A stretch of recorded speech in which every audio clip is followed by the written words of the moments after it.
They say a city has a heartbeat, but I learned to listen for something else. Not the sirens, not the traffic. The pauses.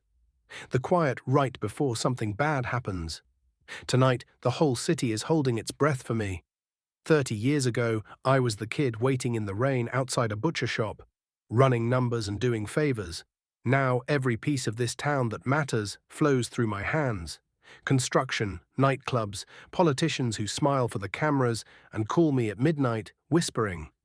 They call me Mr. Costello in public, boss in private, and my name in a prayer when they think no one hears. Power doesn't come from guns. It comes from the stories people tell about you. The guy who crossed me and vanished. The judge who ruled the wrong way and found his career bleeding out in the papers.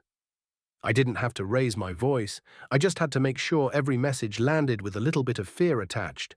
But time doesn't respect legends. The kids coming up now, they don't know how to shut up. They live stream their crimes for God's sake. Flashy cars, loud guns, no discipline. And the feds. They don't sleep. New task forces, new laws, same old objective. Put a bullet in the myth of men like me. So I played along, lunches at the same restaurant, same corner table, like I wasn't being photographed from 3 different vans. I shook hands, smiled, let them watch.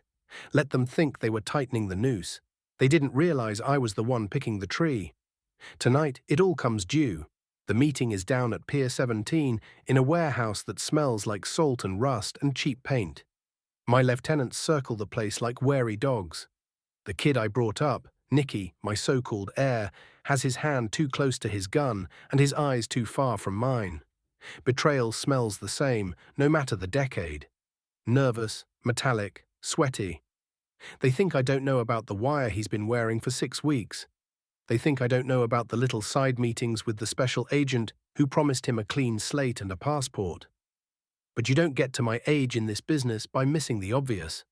I've been feeding that wire the version of the story I want on record.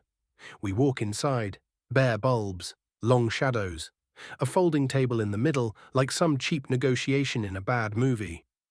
At exactly 9 o'clock, the door at the far end opens and Agent Harris walks in, flanked by 2 suits, trying hard to look like he owns the room. "Mr. Costello," he says, like we're old friends. I give him a slow nod. "You're late." Nicky shifts beside me. This is the moment he's been gambling everything on, thinking he's about to rise from soldier to government pet. His shoulder brushes mine, jittery. I can feel his heart racing through his suit jacket. Harris starts talking about deals and witnesses and how this can all end peacefully, as if peace was ever an option for men like me. While he talks, a small vibration touches my wrist. One buzz, then another. My men are in place. I lean on the table and look Harris in the eye. "You know the problem with you people," I say, calm, almost bored, "is you still think you're the only ones recording the conversation." A low hum kicks on overhead. The warehouse lights cut for a half-second, then surge back. Somewhere above the old rafters, a jammer comes alive, punching static through every hidden microphone within 100 feet. Nicky's eyes go wide. He slaps a hand to his chest like he can hold the wire in place by sheer panic. I don't look at him. I just speak clearly for everyone to hear. "Gentlemen, here's how this is going to go. There are 3 judges and 2 councilmen who owe me more than you can dream.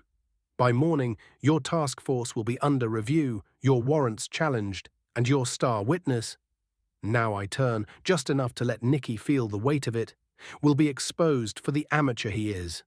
He staggers back like I hit him. "Boss, don't call me that," I cut in. "Not tonight." One of my men steps forward from the darkness, gun drawn, aimed low but steady. No one fires. Not yet. Even the air is waiting. Harris searches my face, doing the math. He realizes this isn't an arrest. It's an exit interview. "I'm retiring," I tell him. "As of midnight, I'm done. Every account is emptied, every property reassigned, every piece of paper with my name on it is ash in some barrel on the river. You can chase the smoke if you like." "And you think we'll just let you walk away?" Harris asks. I smile, small and tired. "You don't get a vote." For a moment, nobody moves. Then my phone rings. One quiet chime. I put it on speaker. A familiar voice, the councilman comes through, nervous but firm, confirming what Harris already suspects. His own bosses want this to disappear. Too expensive, too messy, too many strings attached to the wrong people. Harris's jaw tightens. He hates this, hates me, hates the system that lets ghosts like me drift through its cracks. But hate doesn't change the math. He holsters his gun first. "Enjoy your retirement," he says, the words tasting like glass. On the walk back to the car, Nicky keeps a few paces behind me, like the distance might save him. It won't. Not from me, not from the other families who now know he wore a wire. Some debts I don't have to collect myself. Fear will handle the rest. At the curb, I stop and light a cigarette I don't really want.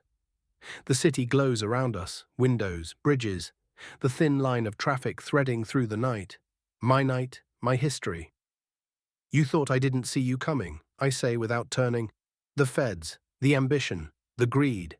What you never understood, kid, is that this life isn't about survival. It's about timing." He doesn't answer. He doesn't need to. His silence says everything. I take one last drag, flick the cigarette into the gutter and step into the car.